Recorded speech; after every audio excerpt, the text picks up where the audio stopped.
Assalamualaikum warahmatullahi wabarakatuh. Nama saya Dwi Vina Wijaya, saya dari kelas IF17C. Di sini saya akan mempresentasikan materi mengenai sistem terdistribusi, yaitu sinkronisasi. Yang pertama ada sinkronisasi.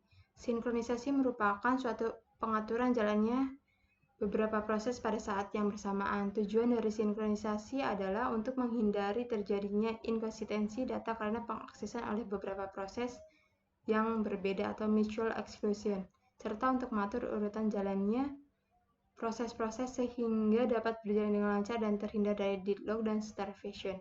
Selanjutnya ada sinkronisasi waktu. Sinkronisasi waktu atau clock dalam skala luas terjadi, salah satunya yaitu teknologi enabling adalah internet. Dan untuk mensinkronkan jutaan clock dalam order milidetik adalah UTC. Selanjutnya, sinkronisasi waktu terbagi menjadi dua, yaitu sinkronisasi waktu logika dan sinkronisasi waktu fisik. Sinkronisasi waktu logika menurut Lampert, sinkronisasi clock tidak harus dilakukan dengan nilai mutlak clocknya, karena yang diperlukan dalam sinkronisasi proses-proses adalah urutan proses tersebut. Selanjutnya ada sinkronisasi waktu fisik atau logical clock adalah software counter yang bertambah secara monoton di mana nilainya tidak perlu menanggung hubungan tertentu ke suatu physical clock.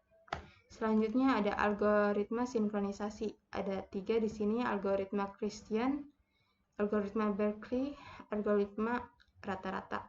Algoritma Christian suatu algoritma yang menganggap suatu mesin sebagai time server. Selanjutnya ada algoritma Berkeley. Algoritma Berkeley digunakan untuk mensinkronkan clock relatif terhadap clock lainnya dan bukan terhadap master clock tertentu. Selanjutnya ada algoritma rata-rata. Metode ini mensinkronkan clock dengan cara desentralisasi. Selanjutnya ada algoritma sinkronisasi memiliki sifat. Ada 4 sifat di sini. Yang pertama, informasi yang relevan terdistribusi di beberapa komputer. Keputusan pembuatan proses hanya berdasarkan informasi lokal. Kegagalan event dengan penyebab tunggal di dalam sistem harus dihindarkan. Dan tidak tersedianya clock atau sumber waktu global yang akurat. Selanjutnya, masalah sinkronisasi ada 3 di sini. Ada race condition, critical section, bounded buffer.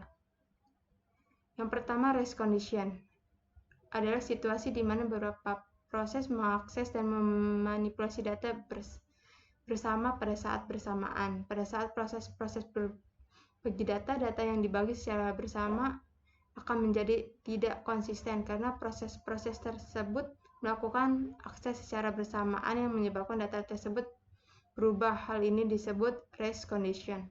Selanjutnya ada critical section, adalah segmen kode yang mengakses data yang digunakan proses secara bersama-sama yang dapat membawa proses tersebut ke dalam bahaya atau race condition. Selanjutnya ada bounded buffer.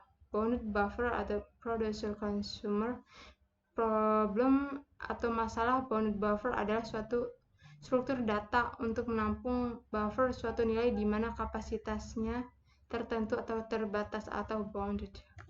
Selanjutnya ada solusi permasalahan sinkronisasi. Yang pertama dari race condition. Untuk mencegah race condition, proses-proses yang berjalan bersamaan harus disinkronisasi. Selanjutnya dari critical section, yaitu mutual exclusion, progress, and bounded waiting.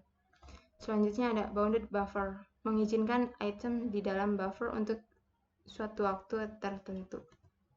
Kesimpulannya yaitu sinkronisasi adalah proses mengatur jalannya beberapa proses pada waktu yang bersamaan. Sinkronisasi meliputi sinkronisasi waktu logika dan waktu fisik.